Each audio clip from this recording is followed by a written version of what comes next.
Are credit card companies ruining gaming? Welcome to episode 2 of the CM Pop Show. I'm one of your hosts, Malik. Hey, this is Clint. Thanks for joining us for episode 2. So, what are we going to talk about today? We're going to talk about Visa and MasterCard censoring games. So, what's going on, Malik? Your finger's on the pulse a lot more than mine in the gaming community. And I'm reading headlines that are saying, hey, credit card processors aren't going to let you buy things on Steam anymore. Mm-hmm. And I'm like, why do credit card companies care what you buy on Steam? Doesn't make any sense. Mm-hmm. What's going on? Okay, so Collective Shout is an Australian-based advocacy group that has recently petitioned to credit card processors, Visa and MasterCard, to not accept payments for objectionable content. What Collective Shout? That's like a bunch of moms got together in Australia and is trying to ban games? Yeah, so kind of. They're an Australian advocacy group that their main mission is to fight against violence toward women, basically. Okay. Here, let's pull up their website. Give me 1 second here while I do that. Who would have thought an Australian advocacy group had so much pull? Is my first thing. I'm like, who are these people? Mm-hmm. And yeah, I kind of understand maybe not being for violence against women. Makes sense to me. Yeah. Well, that's common sense, right? Right. But at what point does okay, so they sent out an open letter. Well, not an open letter, but a letter to these companies on the 14th of July. And so Steam, oh man, this homepage is It's steamy. This is gonna push us into adult content territory on YouTube. Yeah. Well, you did say the R word. Yeah, so I might have to bleep that out too. Collective Shout. Okay, this is according to their website right here, which you can read along with me. Collective Shout is a grassroots campaign movement against the objectification of women and the sexualization of girls. It's reasonable. Yeah. Their purpose, they just said it, mission to bring about cultural change. Vision, we want to see a world free of sexploitation. So what does this have to do with video games? Well, are they coming for GTA 6? That's the fear. That's the concern. Because at what point does it stop? So they reached out to Visa and MasterCard, and Visa and MasterCard said that these companies can't sell this content on their stores. And so out of an abundance of concern, Steam and itch.io, or itch.io, however you pronounce it, started just pulling these games wholesale from their storefronts. So I don't understand. None of us may understand the part where it's like Visa and MasterCard are making them pull. Does that mean you just buy it with American Express? Or is Visa saying you can't use a Visa card on Steam if you don't do this? Well, basically. So I don't think Steam can really say like, well, we can use American Express for this purchase or Visa for this purchase. So just to be safe, they just pulled the items off their store. But I don't know if American Express is really accepted in places like this, because American Express is very consumer friendly, whereas they'll let you challenge anything. And a lot of companies don't want to so Amex and Discover, well, they're so niche. Mm-hmm. So Visa and MasterCard are like the big players. So it makes sense as to why it's just so interesting to me that I didn't even know this was a thing. Now, here's another question. What games are being pulled? Is it those like hentai waifu games? I need to bleep that too.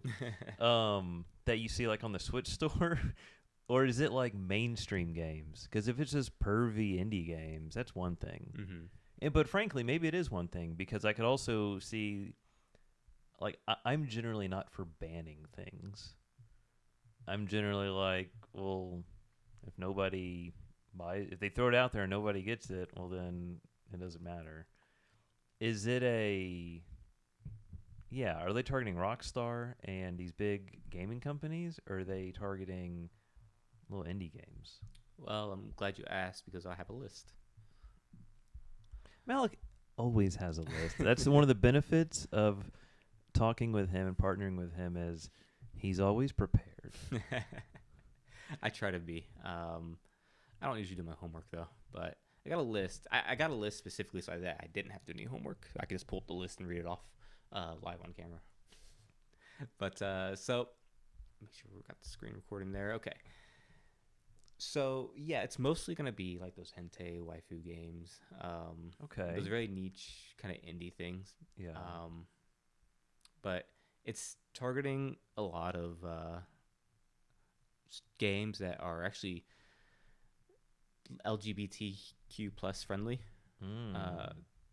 Because Steam isn't really differentiating between the types of adult content. It's just if it's sexualization at all, they just pulled it. And you can see, so on this list, it just says purchase disabled and the date changed. All this happened in July. So going back to, or started in July. So let's start back a couple pages here. So I'm seeing some of these titles, and I'm like, that's probably not a problem. Yeah. But then I also saw Goosebumps. Mm-hmm.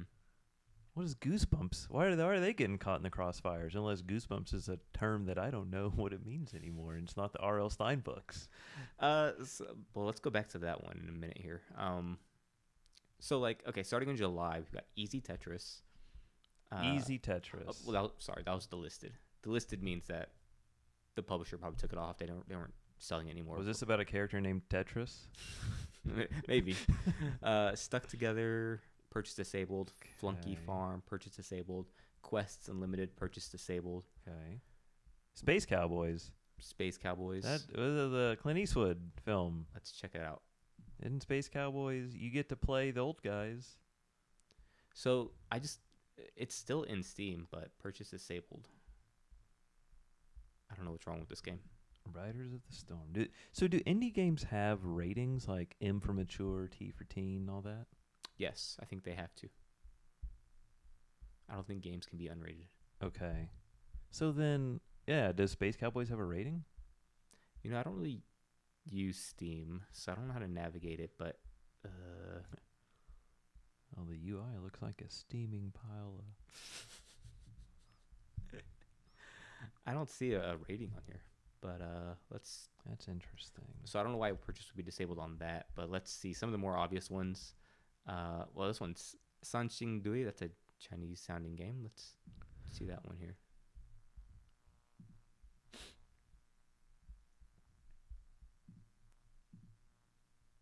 That just doesn't look fun. Yeah, I don't know. But it doesn't look exploitative. NPCs. Yeah, I don't know why this one might just be delisted for no reason. So one of these, it says, I am Jesus Christ. Mm-hmm. That seems like the exact type of game some of these companies would want. Yeah. Why would that get delisted? Yeah, that's a good question. Here's one that's pretty obvious. Incest Story, Mother and Aunt. Yeah. It makes sense. I'm going to click on it. And it just takes me to Steam's generic page. Interesting. So, why does this matter technically? Why don't we just let the games get banned? Well, do we want credit card companies telling us what it's okay to buy? Ooh, that's a moral quandary that I don't think I want to step into. I'm pretty. It's pretty cut and dry to me. No. Yeah. You said, "Hey Visa, I buy whatever I please with your card." Yeah. Why are you telling me not to buy certain things? But what could this, like, I could almost see this being a slippery slope. into other things. Yeah, because like you said earlier, yeah, you could target Grand Theft Auto next. There's no way. There's no way Visa and MasterCard are like, hey, that $1 billion game that's going to come out, you can't buy it. Yeah, that's a bit of a stretch to think that. Now, what are some ways they could get around it? Like, does Steam take Bitcoin? I don't know if Steam takes Bitcoin. Could this be the proliferation of using cryptocurrency as currency versus anything else? It could. That's interesting. It could. I know in Japan, well, I've read in Japan that there's a payment alternative where you pay online, you receive a barcode, or you check out online, you receive a barcode, you take that barcode to a convenience store. The cashier scans the barcode, you pay them. So it's like putting it in your cart, taking it somewhere else to pay. And the cashier has no idea what you're buying. They just get a code. And yeah, so that's one way to. So there's still a pretty cash dominant society. Right. So that's one way to kind of circumvent that, is to offer it's a way to pay cash for online purchases. Interesting. Yeah. Oh, that could definitely be an alternative too. Mm-hmm. Like, I mean, I also see the slippery slope, and like I saw this thing on Reddit. Like, I love horror movies, and on the horror subreddit, they were concerned about this because they're like, well, you know, does that mean I can't use my Visa or MasterCard to watch Terrifier? Mm-hmm. You know, let me watch the latest Terrifier film. I love horror films. I don't want to be able to say, oh, you can't.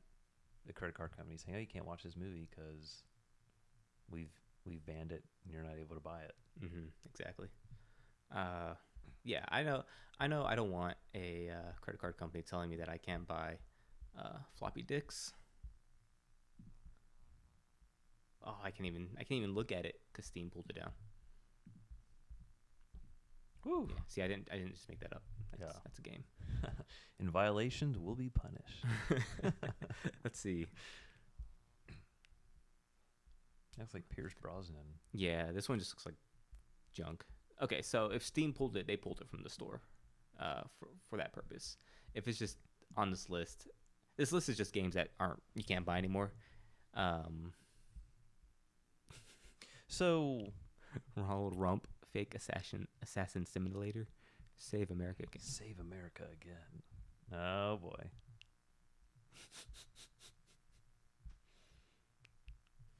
That's hilarious. So, yeah, is this a in the long term? Like, is this going to go away, or are we going to get used to a world where our purchases are regulated by credit card companies due to pressure from advocacy groups? Because it can totally swing a different way too. Mm-hmm. And so, what influences all the lobbying? I don't know. In my mind, it gets to a way higher level than what we're even prepared to talk about. Mm-hmm. But you know, how concerned should we be about this? Well, I don't want to say very concerned because I don't want to be a fear monger, but this has international. This is an Australian company or Australian advocacy group, but their advocacy is affecting multiple countries. Yeah, which is kind of scary to think about. See, as an American, we tend to think like Canada and Australia is kind of a panacea. Like, oh, we have these like dumb groups and rules that we may not agree with, but in that, oh, everything's perfect in these different countries. But it's like, I'm not saying that they're imperfect, but it's interesting how of all places, an Australian company is causing this much disruption Mm-hmm. throughout the country of, you know, enjoying content. Mm-hmm. Yeah. Apparently, they've been trying to go after X too. They're not going after no. I mean, there's some things on X that probably do need to get cleaned up a little bit. That's a cesspit, yeah. So yeah, but you're not. if it's between you and Elon Musk, then you're probably not going to win. Yeah. But I mean, I would say too. He clearly doesn't give a damn about how X looks anymore. Anyways, he's let that fall apart. I don't think he's gonna. Right. I don't even know. Do people still use X? A lot of companies still do. I still see the occasional like link to it, and I want to see it, but I've already removed my account. So right. I dislike like there's people that I follow, but like not on social media per se. But if I want to get their take on something, like a sports journalist is a good example. Something big happened in sports. Yeah. Then I want to click their X profile, and it gives you just in random order their tweets. Mm-hmm. And so it's like, no, I wanted to see what if they had a latest one regarding this. But it's gonna the first tweet it'll show you is like from 2019, and then they show you one from 2021. Mm-hmm. So they purposely jumble it so that if you don't have an account, you can't see what they've tweeted. Right? Yeah, that's really annoying. Yeah, that website's pissed me off now. Blue sky all the way. Yeah, there's literally dozens of us. Yeah, but looking at sports information like on Blue Sky is not easy. So right, I think X is still the place for sports. Yeah, like that's where in the NBA, I mean that's where Shams is breaking all the news is on. He's tweeting it out on X. He's not tweeting it out on Blue Sky, and that's just that's a real shame. Yeah. What can you do? Switch to Amex. Sponsored by. Hey, we are looking for sponsors if you're interested. Yeah, I will be the biggest American Express shill if they want to sponsor our little YouTube show. Trying to think, is there any time in the past when censorship has been effective toward video games? I can't really think of any. There's been campaigns, but they've never really gone anywhere. That almost feels like, yeah, it's almost like what's the point? Because these rarely work, and in fact, when you draw more attention to ban something, that draws more eyes to the thing you're trying to ban. Yeah, and it almost just feels counterintuitive. Like I understand the concern they have, but it's like, I didn't even know this was a thing until this was in the news. And now you've gotten my attention. I'm not going to say I'm going to go buy these games or I even have an interest, but you've drawn so much more attention to the thing you're trying to get rid of. That's what's counterproductive for their cause. Yeah. But it never works. I mean, you go back to the 80s with, the parental advisory stuff with Al Gore's wife. And it's like, no, just more people wanted to hear Ozzy and hear like NWA, and they slap a sticker on it, and that means they say something bad on it. I want to get it even more. Like it's always a counterintuitive thing to what their cause is. Yeah. I know Alana Pierce has a great video on YouTube about this whole Visa MasterCard thing. So if you want to know more about that, you should check her channel out. Which we can link in the show description. Yeah. Let's put a link to that. Yeah.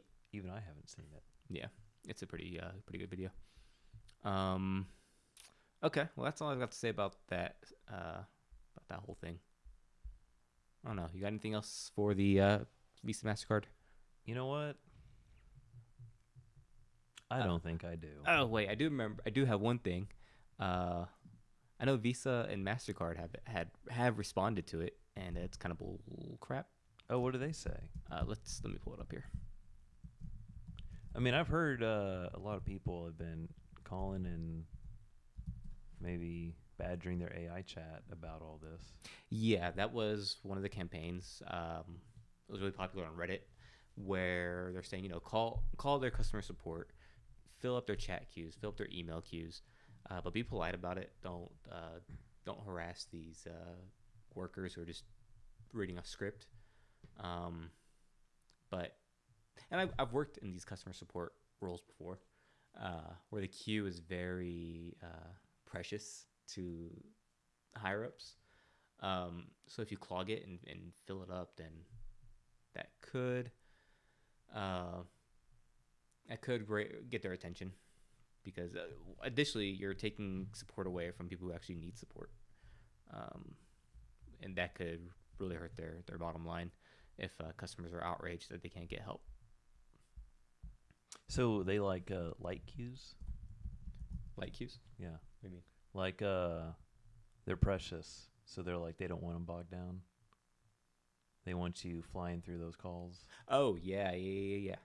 So they want you. Well, I've never worked in that environment before. I don't know what it's like. so the one I worked at was a small company, and when they didn't want you rushing customers off the phone, but they didn't want you spending too much time on the phone either. So it was kind of a lose-lose, because there was like a middle ground of like 7 minutes. If you can hit 7 minutes, you're fine. But if you go like beyond 10, they'd start to pull you aside and be like, hey, why are you taking so long on these calls?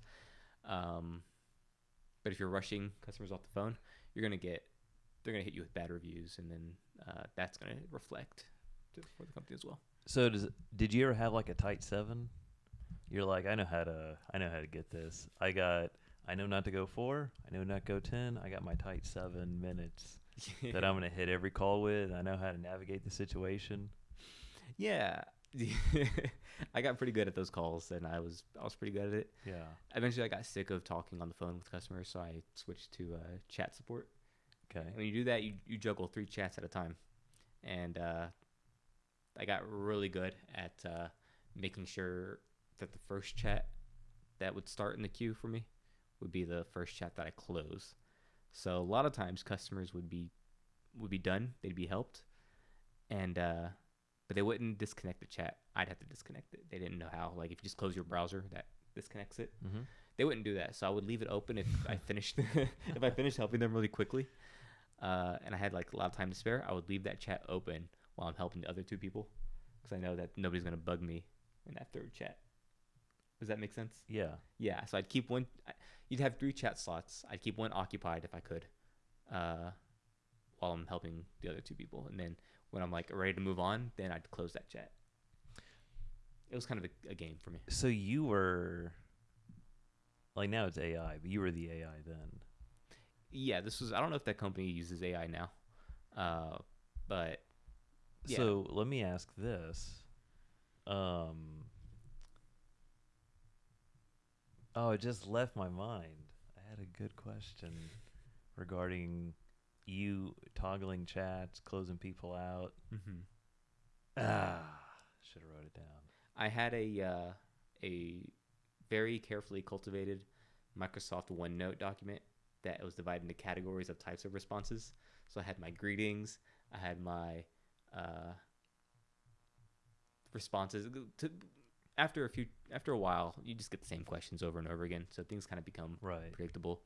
And it was a software company or website company, so I could see what page they were on when they were asking for help. So I would know right away, oh, they're trying to log in. Oh, they're trying to do this. Oh, they're trying to do that step. Right. Oh, so you kind of. Hey, I remember now. Okay. Can you see their response while they're typing it, or did you have to wait for them to send you the message? I would see when they're typing. So you could see what they're typing, and then like, so what I see online or on Reddit, Mm-hmm. they're like, hey, the people in chat support, they can see what you're typing as you're typing it, Mm-hmm. and so like, Well, no, not what they're typing. I could see that they're typing. okay, Yeah. just like they could see when you're typing. Yeah, like the little dot. God, I get self-conscious because then I delete something, Mm-hmm. but then on Reddit they're like, hey, those people know what you just deleted. Like they could see what you're typing while you're typing it. Maybe some companies do that. Yeah, Not but mine. yours wasn't a high. Mm-mm. Yeah, you're not. What's a fancy? You're not Amazon. Yeah, I don't. If I say what the company is, I'll dox myself because they're a really small niche company. But Let's not do that. yeah. So yeah, we're pretty basic, because we had a small company vibe, but there was about like 20 of us in the call center, and they kind of took pride in their good customer service. Right. But yeah, if we didn't hit those numbers, boy, they would be mad. And so, yeah, by hitting Visa and MasterCard with complaints, you could mess up their numbers. I saw you have their stock pulled up here. Let me. Yeah, I was curious. I was like, okay, is this hitting the bottom line? And the first one I looked at was Visa. And I said, oh, so from the past like month, frankly, since August, they're down like 5.5, almost 6%. Mm-hmm. And I'm like, is this when the news broke? Like, is this affecting the stock price? And I looked at MasterCard, no effect. So whatever is affecting Visa's stock must be bigger, unless Visa is just taking it to the pants harder than MasterCard is, because MasterCard's fairly stable throughout the last month. Oh, yeah. So it is probably not correlated. Yeah, I don't really know if anybody other than gamers even knows what's going on right now. Eventually, they might know. Right. Now, and these are PC gamers. Yeah. That's another thing. Yeah, it's mostly PC gamers. It's even more niche because, like, if you got a PS5 or a Switch, you're not affected by that, are you? No, because, which I don't understand why. I mean, yes, they do have more curated stores, but if you go on that Switch eShop, you get a lot of junk. Do you think the credit card companies are, or even this advocacy group, is seeing how hard they can push a Steam to then see how much pressure they could put on a PlayStation store, Nintendo store, and if this doesn't go well, then they're not even going to mess with large companies like Microsoft, Sony, and Nintendo.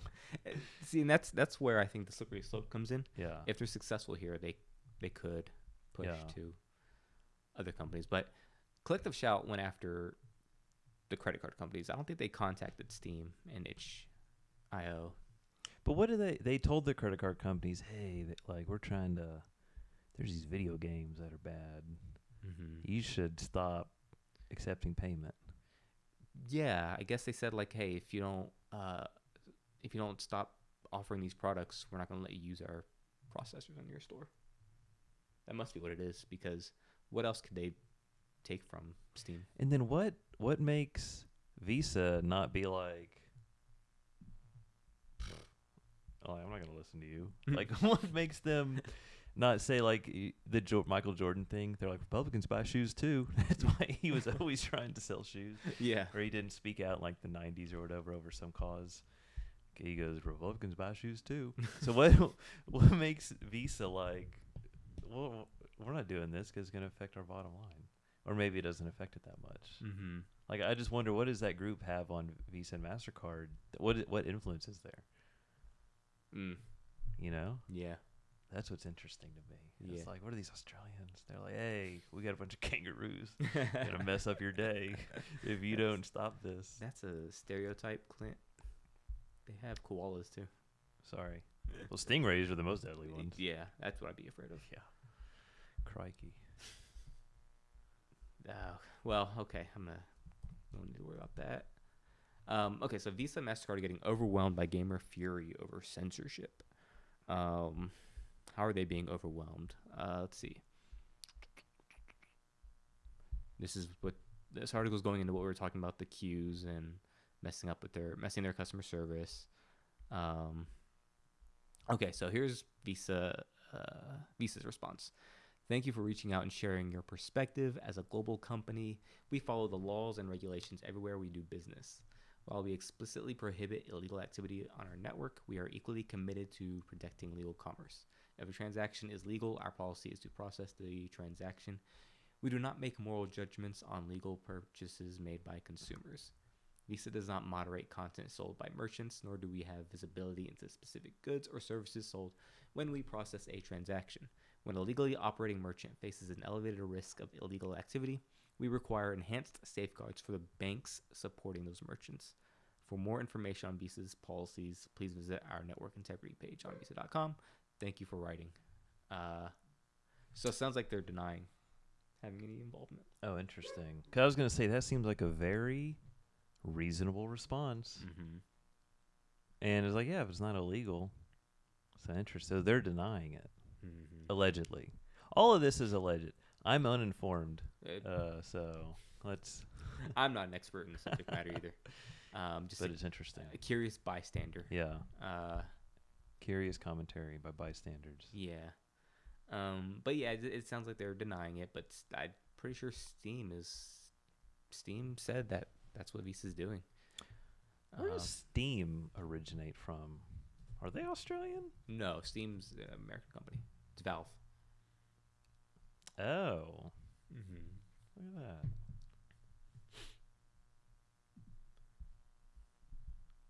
Interesting. Okay. Well, yeah, I said this earlier, but that's all I've got to say about that. Do you want to go into trading card game news? Let's go into trading card game news. Is there any news? So what I find interesting is, on the Magic the Gathering front, Hasbro, I guess, is looking at expanding their sets to maybe engage or entice more female players. But the examples they use is romantesy and K-pop Magic sets. Are we going to see a K-pop Demon Hunters secret lair in Magic to try to entice young girls and teenage girls into playing Magic?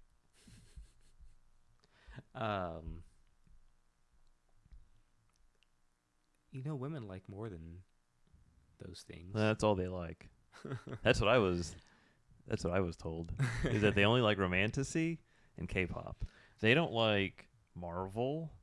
They don't like Final Fantasy. They don't like SpongeBob.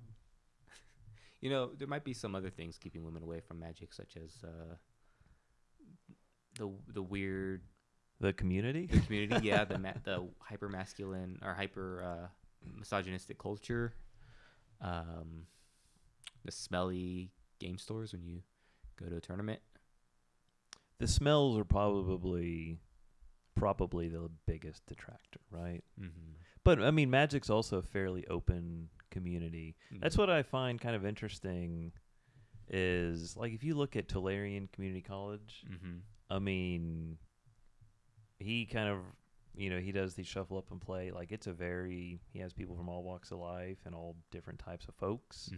And I've always kind of found Magic to be a fairly open, welcoming game for different folks. Now, I mean, maybe there's always going to be that stigma of stinky comic book store guy from The Simpsons that's got the $1,000 deck that's going to wreck you. But yeah, Magic the Gathering, Yu-Gi-Oh, and Super Smash Brothers players can't catch a break when it comes to that stereotype.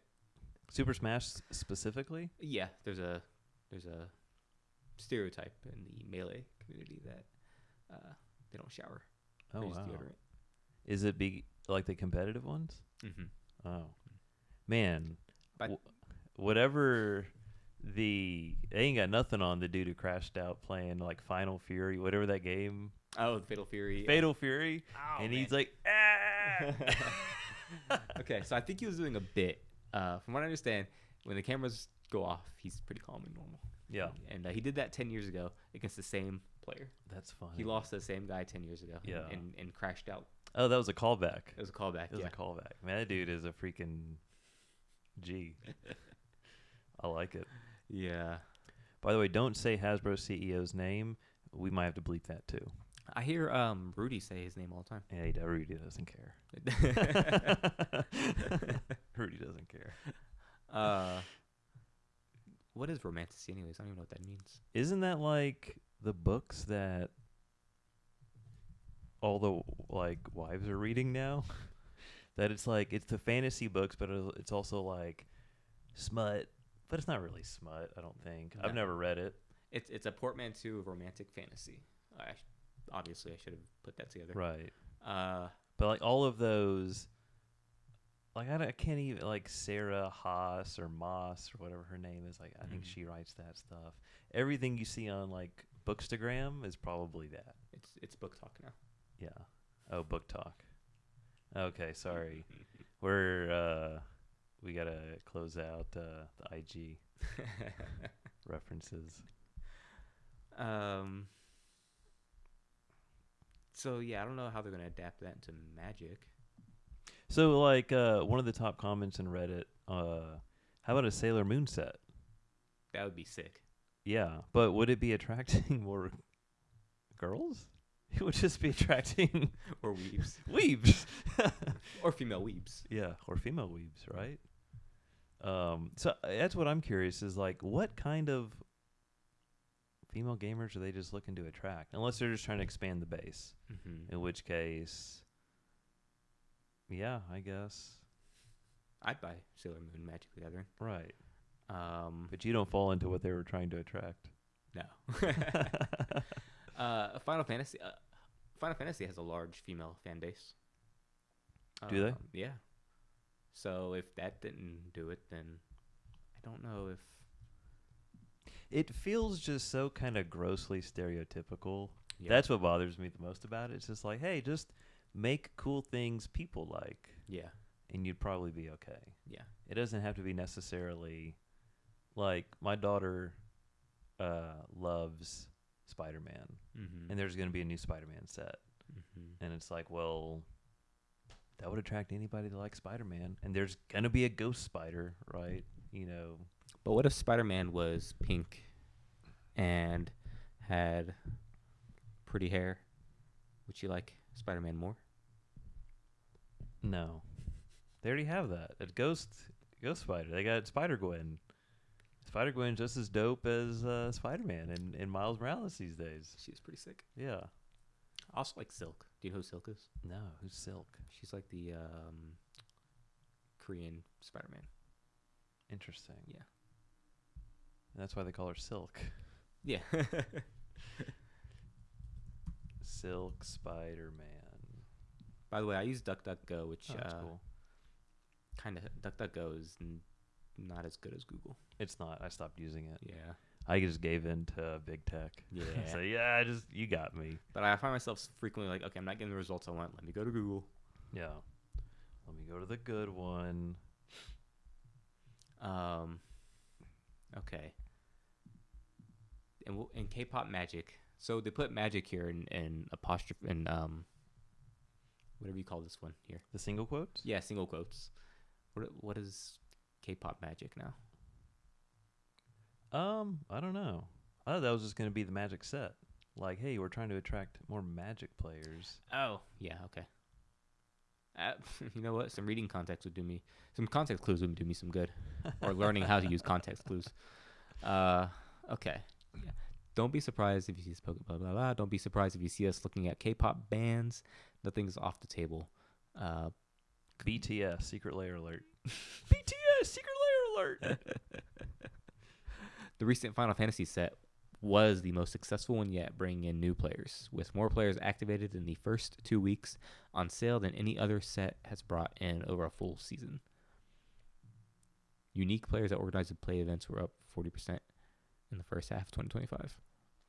Oh, see, look, do you think it was this any motivation to put in Ghost Spider on, or Spider-Gwen on the cover of the collector boosters? Like, you don't even see Spider-Man. You see Miles Morales, and you see Ghost Spider. Is that character's name, Ghost Spider? I thought that was Spider-Gwen. I use them interchangeably Okay. because in what's the kid Spidey and His Amazing Friends? Uh-huh. They call her Ghost Spider. Oh, okay. But then I know in the comics they also say Spider-Gwen, Okay. and so I'm like, I think it's the same one. I'm just gonna keep saying them interchangeably. Okay. Like in that kids show too. Mm-hmm. Miles Morales Spider-Man is Spin. Oh. So Peter Parker's Spider-Man, Miles is Spin, Mm-hmm. and Gwen is Ghost Spider. Oh, okay. But isn't he just Spider-Man in the comics? Yeah. Because he's, the continuation or whatever. And Yeah. in the Spider-Verse thing. Yeah.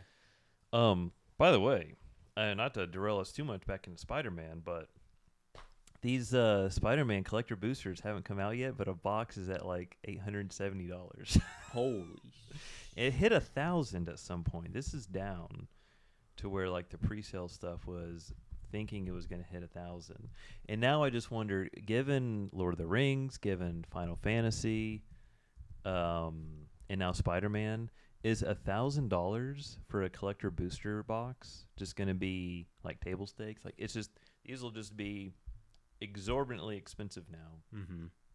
And the days of having a $200 to $300 collector booster might just be gone. I don't know. Yeah. who even is this for if it's going to be that much? Who do they? Except for the investors, bro. What about kids who want to play Spider-Man or who want to play Magic with Spider-Man characters? Or who want the cool cards. Yeah. Like, how much is the play box? Or working class people like us. The play box. Oh, there you go. Chill out, dude. The play box is only going to be $200. What's a play box? So that's a collector box. Is everything in the collector box is going to be foil.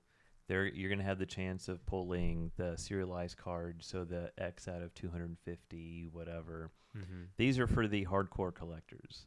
A play box is what a draft and a, what do they call it? It was draft and I can't think of what the other set booster box was. So basically, if you say, hey, I want to go get a pack of Magic cards, that's what you're going to buy. You're going to get a play booster pack. Okay. And these will be like $6 to $8 probably a pack or something like that. Mm-hmm. These, the collector boosters, are going to be like $25 to $30 per pack. Oh, okay. Yeah. Ordinarily speaking. Now these might be $100 a pack if it's going to be $1,000 or whatever. Yeah. So play boosters, like, hey, if you want to buy a booster box, draft with your friends and do all that, that's what you get. Mm-hmm. But if you're a collector investor, you get the collector boosters. Got you. Okay. Yeah. But still, $200 for play boosters, it's like, again. Yeah. That's really high. It's just, it gets so expensive between Magic and between Pokemon. It's like, I don't know. I don't understand how families can play this. Mm-hmm. Unless they're just going to be scumbag investors like everybody. Yes. The families need to hustle. You got to get that hustle. The kids got to start working. Yep. Start working, kid. But the kids are also hustling. Yeah. Like, you go to any card show. Yeah. Man, those kids got those lock boxes they're Yeah. carrying around. They're probably hustling the dealers and no more than the dealers know. Remember that guy we saw at the card show where he's like, I just got into this 3 weeks ago. Was that you and me? I don't remember that. Which card show was it? It was the sports card show we went to. No, I bet it was with my nephew. Mm-hmm. Dude, we ran into this guy, and he had like a hat and long hair. You could tell he's had a career in the sun, and he just gave off the vibe like he's just trying everything. He's just gonna see what sticks. And he's like, I just dropped $10,000 into all these cards. He goes, I hope I can make some money. He goes, I've been doing this 3 weeks, and he had a booth at the card show. And we're like, hey, cool, man. He goes, hey, you want to buy something? I'm like, I don't think you see. I don't see anything I want. Yeah. He's like, all right. He goes, my last venture, I lost all my money, so I'm trying this. And he goes, my wife's like, don't do this. He goes, I'm gonna make it work though. I was like, that's the hustle that. Gotta admire the optimism. You gotta admire the optimism, whether it's gonna work out or not. I wonder if he's still selling cards. I always feel so bad when I go to those shows, I go to those tables, and I don't buy anything. I'm just afraid of spending money on anything. Yeah, it almost feels like you have to know, you have to be as educated as they are. Yeah. To where, like, if you have something that you want and you're like, in your head, you're like, okay, I know I'm getting ripped off, or maybe this is the deal, or maybe this is fairly priced. It's a lot of pressure to do all those calculations in your head in the moment. Yeah. Yeah. And it's like, am I spending too much on this pretty cardboard? But I don't know. Yeah.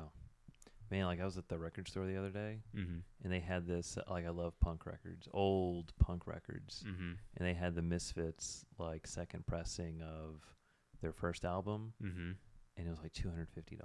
Sheesh. But I was like, I really want that. Yeah. I didn't get it. Well. I had better sense. But that's the struggle. Yeah. Yep. Man, okay. What else we have coming out for Magic? Edge of Eternities. I wonder how we talked about this last week. Is Edge of Eternities doing well? Look at that. You can get a collector booster for that for $400. They got all the spaceships and all that jazz. But yeah, I don't know. I haven't gotten any cards. I haven't really looked a whole lot into getting any sets or getting any cards from this set. So I don't know how it's doing. I assume people like it. Especially if you like space. Mm-hmm. But if you think space is lame, then you probably aren't into it. Or people might just be saving their money for Spidey and Avatar. Yeah. M. Night Shyamalan's Avatar, not James Cameron's. It's not M. Night Shyamalan. I'm sorry. Get out of here. You confused me with that. Wait, he didn't create Avatar? Oh, man. The Last Airbender? Brother, you need to get yourself a Paramount Plus subscription, a free trial, and you need a marathon Avatar. Didn't they just do a show on Netflix? They did a live action show on Netflix. Okay. I don't know if the animated show is on Netflix. Got it. But you want to start with the animated show. You don't want to start with the live action. Start with the cartoons. Yeah. Got it. Outside of that, man. $2,272. Yeah. If you want a whole case of them. Oh, okay. Oh, okay. Yeah. That makes sense. So if you want a case, what is that? Master case is like $11,000. Man. One listing. That's like a pallet, isn't it? Yeah, it's like a pallet. Yeah. I just this morning when I was cooking breakfast, I was watching Rudy's video from yesterday, and he bought like 2,000 cards of the same card from this one of his patrons or viewers, and it was like a card from Arabian Nights called Army of Allah. Mm-hmm. Which they're like, well, you can't make that anymore. So this dude was like, I'm just going to buy a bunch of these. Mm-hmm. And the dude had like 2,000 of them. And it's like a common card, but it's like, well, they're not going to remake that card. And I think he was trying to invest in it. And he goes, hey, Rudy, do you want to buy these 2,000 Army of Allah cards? Mm-hmm. And then he did, and he had them all splayed out. And I was like, man, to own 2,000 of one card. Like, it's like the guy was trying to... like inflate the price. You know how like the whales will do it, where they're gonna buy like everything that's available of a certain card to try to inflate that card's price. Mm-hmm. Market manipulation. Mm-hmm. It's all fair game. Yeah. I don't even know if I own 2,000 cards at all in my full collection. You should buy 2,000 base set Pikachus. And then it's gonna like skyrocket in price, and they're gonna be like, "What's happening with base set Pikachu?" And it's gonna be like Malik bought them all. Now he's got a monopoly on them. $32 for a base set Pikachu. That can't be right. That's Pikachu World Collection. Oh yeah, it's a promo. There we go, 19 cents. See, but then what if you buy them all? What if you dropped $1,000 into base set Pikachu's? And then you're able to flip them for $1,500. Was that even worth your time? See, last time I bought something on the cheap, or when I thought was cheap, I got screwed with Dogecoin. So, Dogecoin. Yeah. I don't know. So I don't know if there's any other major announcements in TCGs. Pokemon World is next weekend. So I'm gonna try to follow that, but we'll probably record as that's happening. Nice. Video games. Yeah, what kind of video game news is there? Let's see. I haven't been tracking the new releases this week. I'm still playing Donkey Kong Bonanza, which is keeping me pretty busy. Mario Kart World is keeping me... I haven't really played so much Mario Kart World once Bonanza came out. I don't know if I'm in the same space. No, I'm not the same. Mario Kart 8 Deluxe came out almost 10 years ago, and a lot has changed for me in 10 years or 8 years. You've matured a lot. I would say not so much maturing, more just got more big boy responsibilities with work. And the friend group I used to play Mario Kart with, I'm not really I don't really talk with them anymore, so I don't really like playing online as much. More of an in-person couch co-op. Is that diminishing your experience with Mario Kart World? A little bit. I just have to get competitive with it. Yeah, you need that fire in your belly. Mm-hmm. You got to find a way. Yeah. Rediscover the fire, so then you can dunk on these folks. Nintendo had an indie direct this week. I didn't really keep track of what came out then because indies aren't really that interesting to me. Which I know for a lot of people, indies are kind of like the best thing ever. Right. But I'm not really into indie games. I'm more into big corpo games. Yeah. I wonder if Visa and MasterCard were keeping an eye on the Nintendo Indie Direct. See, ooh, hey, what can we ban from this one? That's just a joke. You never know. I don't mean that. Nintendo Indie World Showcase. Let's see here. I'm going to share my screen again. Ooh. Okay, Mina the Hollower. Some mouse scan. That's loud. Cool looking That's fun. Game Boy. It looks like Oracle, Legend of Zelda, Oracle of Ages, Oracle of Seasons for Game Boy. That's what that reminds me of.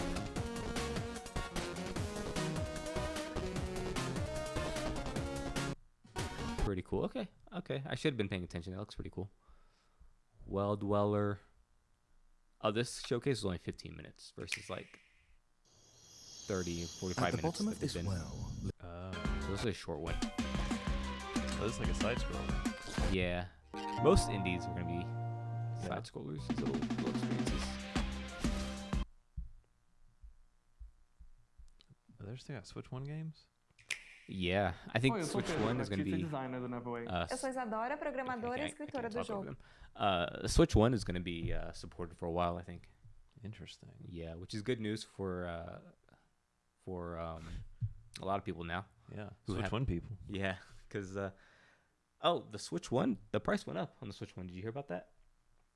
Yeah, they were going up. Mm-hmm. So wait, how much is it now? So the Switch OLED went from $349 to $399. Okay. We'll say $350 to $400. The Switch 2 is $450. So if you are a casual shopper who's deciding to jump into this ecosystem now, which one are you going to go with? I would go to the Switch 2, hands down. Yeah. And if I had 10% cash back at a certain large retailer you could buy it from, it'd be the same price. Yeah. As long as you pay your credit card bill. That's true. Pay your bills on time, folks. Yeah. What's 10% of 400? That's 40. $40. Yeah. So that could get you another game.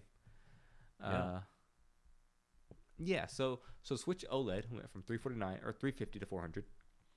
The Switch base model went from $299, $300 to $350, I think. Mm-hmm. And the Switch Lite went from $199 to $229. Is that the one that the things don't come off? Yeah, the Switch Lite is the handheld only, so the Joy-Cons don't detach, it doesn't dock. Joy-Cons, yeah. I like the Switch Lite a lot as an idea because it reminds you of the Game Boy Advance. Right. And since the Switch came out, we've kind of lost pure handhelds, but that's another tangent for another day. That sounds like a good topic, an op-ed for Malik to opine on. I think I'd be beating a dead horse, but see, and Nintendo's not really being clear on what the new prices are, so you have to go to the retailer websites. Oh, they're being a little dodgy. Yeah, dodgy about it. They're just being like, hey, we gotta raise the prices in response to what's going on here. Let's just do it in the dark. Yeah. No, let's not tell anybody. And then the smart shopper's gonna be like, wait a second, you tell me $50 more, I can get the new Switch too? Yeah. Oh. So yeah, Switch OLED, $399.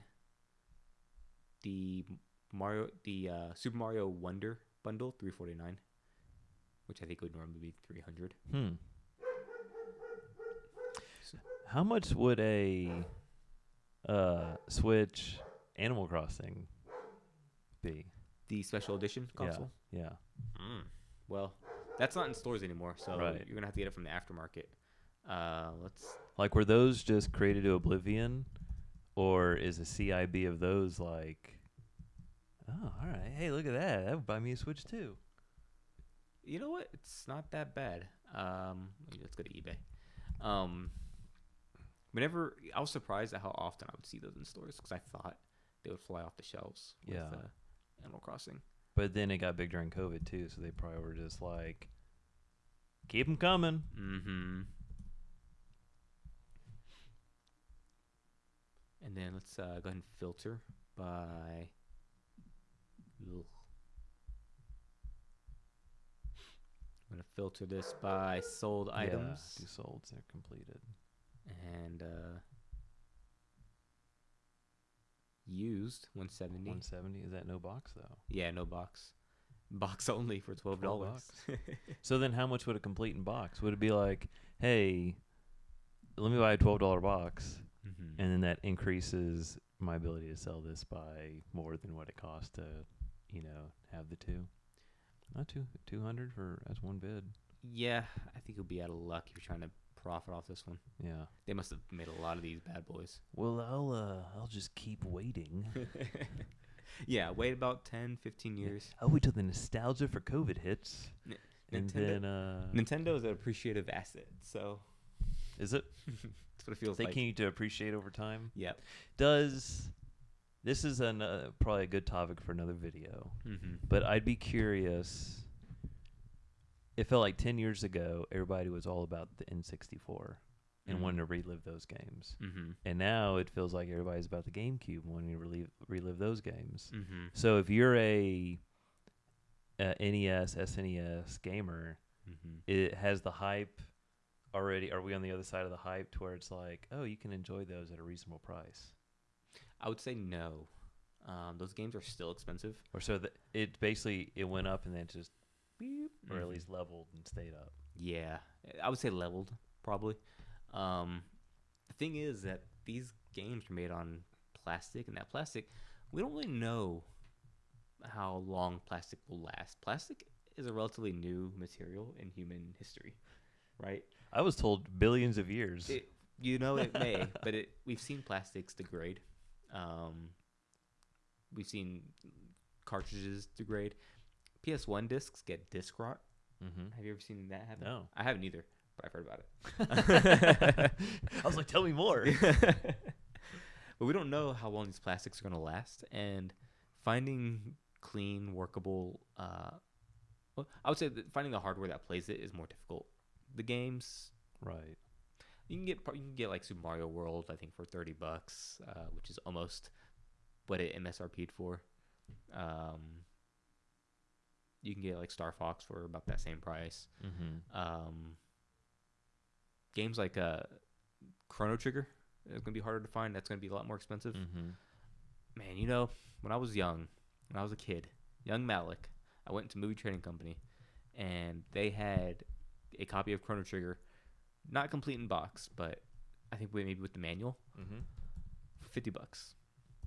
I said, I don't really need that. He said, ooh, that's steep. Yeah, I must have thought that was expensive then. Yeah. What? $214. Yeah, see, $214 for English. Whoa. For just a cartridge, no box. You got the DS version, which is going to be kind of expensive for a DS game, but Super Famicom's only $34, but it's Japanese as an RPG game, so good luck playing it unless you speak Japanese. But anyways, I saw Chrono Trigger for $50, and I should have jumped on it then. This was like 15 years ago. Right. That was a bad investment move on your part. Yeah. To give up Chrono Trigger. Yep. Yeah, 222. I don't understand why there's such a discrepancy between some of these. I don't know. The ones, the Canada ones, Mm-hmm. I tend to be like, I don't understand. I don't get it. Because in records and TCG cards and stuff, Mm-hmm. when it says located in Canada or UK, I'm like, okay, I don't really. I take less stock in those sales. Mm-hmm. I probably shouldn't. I don't know. I'm just not educated. But Yeah, I don't know. It's the same region, so it should work on. right. Yeah. Weird. Chrono Trigger. So Man, R.I.P. So yeah, to go back to your question, I would say it rose and it kind of leveled out a little bit for Super NES games. GameCube games, the kids who grew up on GameCube, they're becoming of age that they have disposable income now. Yeah.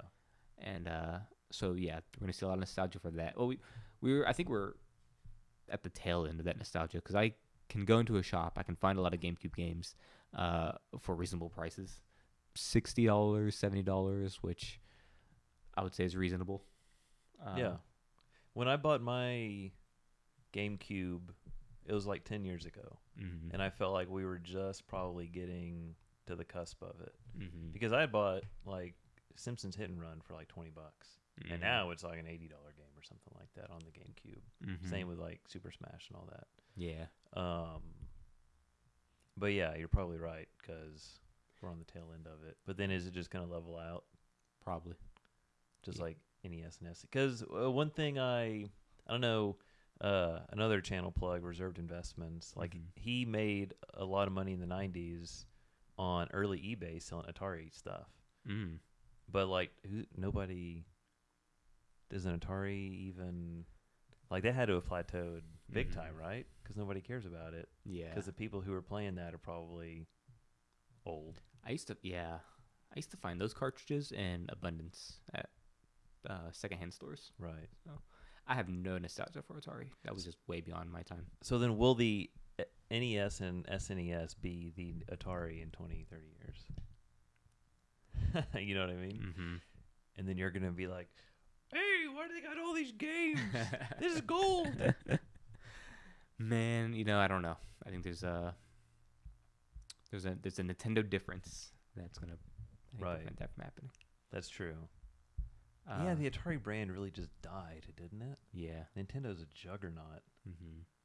And the Atari is infamous for all that shovelware that ended up on its system, which causes a North American home console crash in the early 80s. I don't know anything about that. Oh, yeah. That's in the 80s, there was a video game. They call it the video game crash, but it really just affected home consoles in North America. In other countries, games are doing just fine. Arcades are still doing fine. But nobody wanted to buy home consoles. Retailers didn't want to sell them because they were just taking up shelf space. Mm-hmm. So when Nintendo was pushing the NES to retailers, they had to kind of convince them that, hey, this isn't a toy. This is a entertainment system. So they called it the Nintendo Entertainment System. And they designed it to look like a VCR instead of the kind of toy-like material that the Famicom is. Right. So Nintendo kind of resurrected home consoles in the U.S.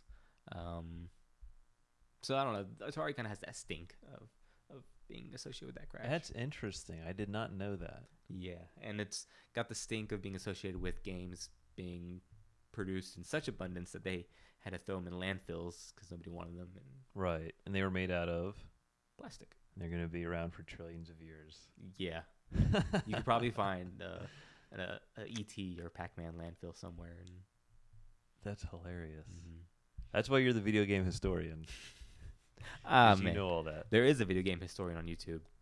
I think he retired, but yeah. Sounds like there's an opening for it. Okay. Stomp, clap, hey music is getting hate on by the internet again. Yeah, all right. Yeah, moving on from video games, we just get into general pop culture. Like, I read this article, and it is kind of just cringy music, I guess, maybe a little bit. But it was, I guess, I don't know if it's TikTok or Gen Z or whatever. It's kind of dunking on Stomp, Clap, Hey music. And do you know what that is? I don't even know what that is. Like the Lumineers or Edward Sharpe and the Magnetic Zeros. And it's like they're all wearing bow ties and suspenders, and they got a banjo, Mumford and Sons. Okay, I was going to ask that. And they're like, hey! And they're all stomping. Like that type of music. So Stomp, Clap, Hey is a genre. Ish. That's what you're saying. Kind of a genre. But it was a concentrated group of bands between probably 2010 and like 2016 that white people just loved, and they had banjos and they won Grammys Mumford and Sons. I can't remember which record. It was not their really good one. It was the one that came after. Mm-hmm. I think they won Album of the Year. And like the Lumineers, like I belong with you, you belong with that song. Okay, I remember that period. All that stomp, clap, hey music, and now I guess it's arising on TikTok, and then people are like, "This is the worst music ever. Why did people like this?" It's a direct shot at millennials because we're the ones that popularized this music. Sorry, but I just think it's hilarious that this is gonna be what Creed was and what Limp Bizkit was. Yeah. In the early aughts. Yeah, Stomp Clap Hey will be. So they had Butt Rock, now they got Stomp Clap Hey. Yeah. I think the hate is deserved. I do apologize for unleashing that upon the world. I was always a distractor, to be fair. Though I did like Mumford and Sons. The first hit. Yeah. Like the Little Lion Man. Yeah, I liked it. But then I remember I would hear a banjo, and I think, oh, there they are. That's where it loses you? They're like, they just got rid of the banjo guy. Well, no. I'm saying that when I heard a banjo, I just knew who it was. Yeah. And I started to associate just Mumford & Sons with banjo solos. So I liked the banjo, and then I got sick of it really quickly. Now, do you like the intro song to Ted Lasso? I don't love it. But it's funny because me and my wife had the same conversation. She likes it a lot. Yeah. And I was like, I was making fun of basically Apple TV for using all these folksy, big intros. Yeah. And she's like, and this is while we were watching Ted Lasso, and she's like, but I like this song. I was like, yeah, it's not bad. It's just see white people stomp clap hey. Yeah, they love it. It's exactly what that is. They love it. Mm-hmm. I was a fan, but it kind of sizzled out. You just get tired of stuff like that. I can listen to Creed, and Limp Bizkit, and butt rock, and new metal way more than I could listen to Stomp Clap Hey. I think though. Yeah. Like it's just one of those days, man. That'll just get me fired up. Whereas Little Lion Man and the banjo, less so. Those just make you want to sleep. Yeah. They make me want a craft beer.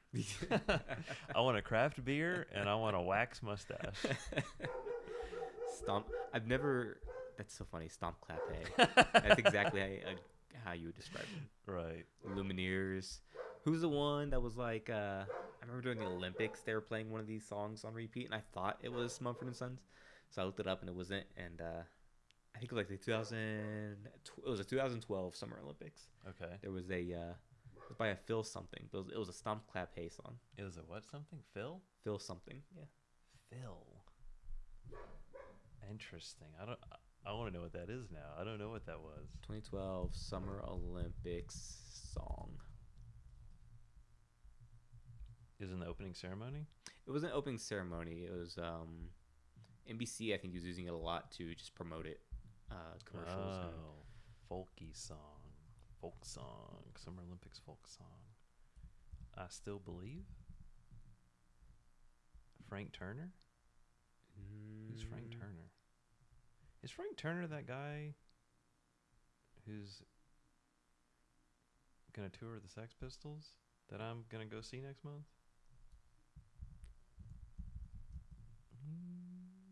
I don't know if he is. What if I just look up musicians named Philip?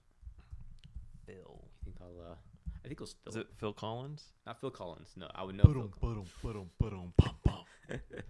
I can feel it. It was Philip something. Summer Olympics, Philip. No, he was an athlete. No. Excuse me? I don't want to. Philip Phillips, song Home. Yep. Philip Phillips. That's it. Philip Phillips, song. Yep, Home. Wait, why does this Philip Phillips? I'm gonna make this place my home. Oh, that's totally. Yep. That's totally Stomp. That is Stomp. But I thought it was Mumford and Sons. Dude, I haven't thought of Philip Phillips in a decade. This will probably be the last time you'll think about him again for another decade.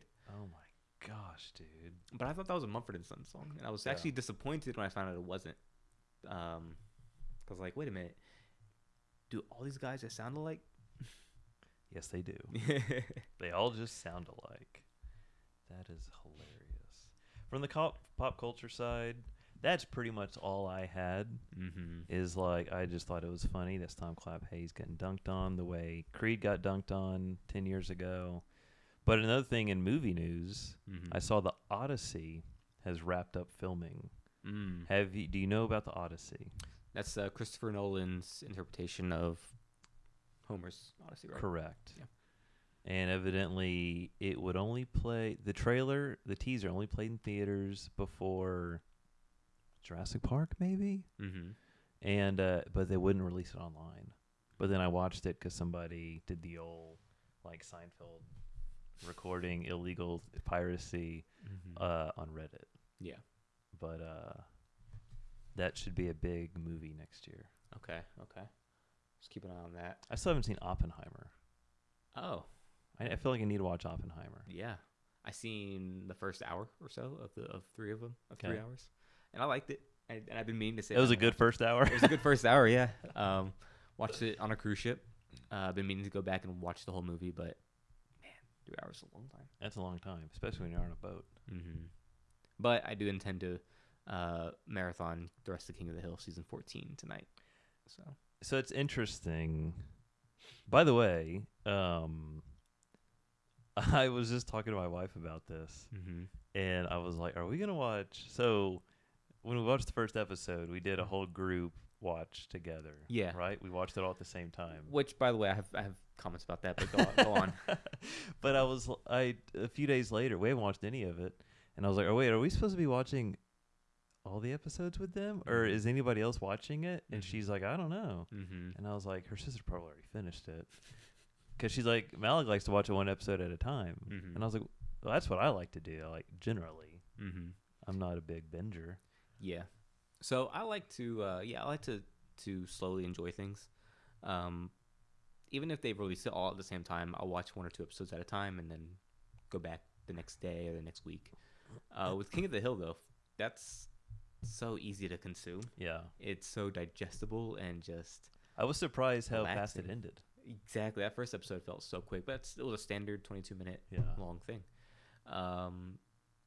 So I was gonna text you guys and ask, hey, did you guys finish the season? Are you guys gonna keep watching it or what? But I just never did. But no, I intend to just finish it by myself. Yeah. So when we did that group watch, we did it without. It's very unorganized. Yeah, we did it without sharing a video. We did it without any sort of like timer. We did 3, 2, 1 over text and said go, and we didn't even do FaceTime. Yeah, we did over text message. And so I'm sitting there watching it, and I'm the only one with Hulu with ads.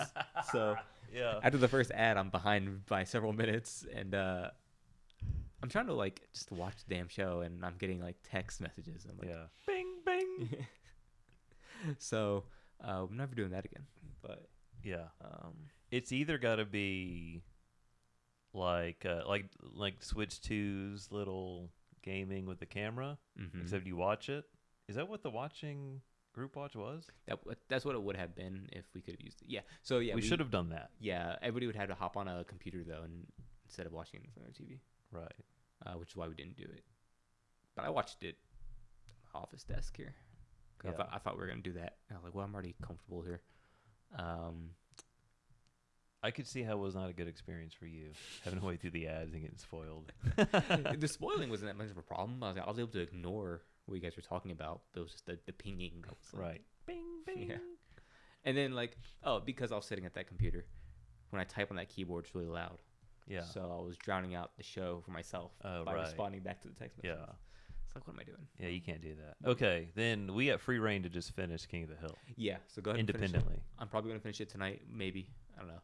I can watch 3 hours of something if it's in 22-minute segments. Right. Isn't that funny how that works? Yeah. Like I have a hard time watching 3 1-hour episodes, but I could watch 3 hours of YouTube videos and have no problem with that.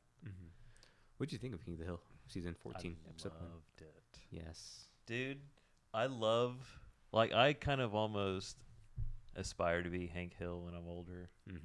And my 2 favorite lines is they get to the airport, which looked it was a very accurate representation of that airport. Yeah. But I loved. He goes, "Oh, they put a Bob's here. Wait, it says Boba." And at the end, he's driving. I laughed so hard when he's driving around Artland, and he goes, "Oh no, maybe they weren't driving. It was some that he makes the comment, what kind of restaurant's called Poke?" Yeah, your text messages. That was. Oh, it killed me. Just what kind of restaurant's Poke? No, I think I might have thought the same thing when I first saw a poke restaurant. I was like, "What is a poke?" What's Poke? Yeah. So I loved it. Yeah. What did you think? That was fantastic, and it felt like they never missed a step. It felt just like seasons 1 through 13 of King of the Hill. Yeah. So, yeah, really looking forward to watching the rest of it. And yeah, that airport was very accurate. Sir, I think your engine shut off. You might want to get that looked at. As a hybrid owner, yeah, that's how they sound. Yeah. Yeah, it always freaks me out. Like when I was running a lot, and I'd run at a stoplight, and I was like, I have the right of way, but it sounded like the car just died next to me, and I'm like, oh yeah, but y'all have a hybrid. Yeah, it's like that too, huh? Yep. It makes a weird like spaceship sound when you're reversing. Yeah, hybrids are strange vehicles. Yeah, it's way the future. Yeah. But that's all I've got. We've been recording about an hour and 16 minutes here, so I'm gonna go have lunch. What about you? Yeah. I'm hungry. Yeah, so next week is Pokemon Worlds in Anaheim. We'll try to talk about that. And yeah, if you stayed this long for the video, thanks for still being here with us. Absolutely. And thanks for being here. We'll talk Pokemon Worlds and different stuff next time. And sir, as always, it's a pleasure. Pleasure. This is Malik signing off. Clint signing off. See you guys next week.